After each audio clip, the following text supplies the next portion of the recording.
Hello বন্ধুরা, আজকে আমরা শিখব সময় ও সময় পরিমাপ সম্পর্কিত 10টি গুরুত্বপূর্ণ ইংরেজি শব্দ। প্রতিটি শব্দের সঠিক উচ্চারণ, বাংলা অর্থ জানতে আমাদের সঙ্গে থাকুন। তাহলে আর দেরি না করে ভিডিওটি লাইক করো, বন্ধুদের সঙ্গে শেয়ার করো, সাবস্ক্রাইব করে পাশে থাকো আর কমেন্ট করে জানাও তুমি কেমন শিখছ। চলো শেখা শুরু করা যাক। A while, কিছুক্ষণ,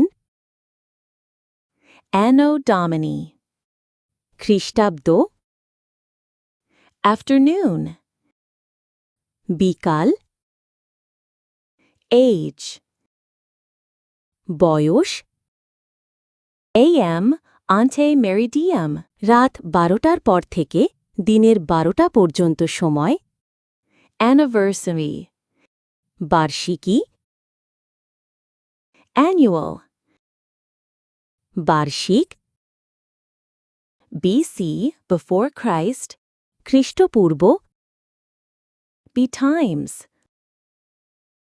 যথাসময়ে, birthday, জন্মদিন।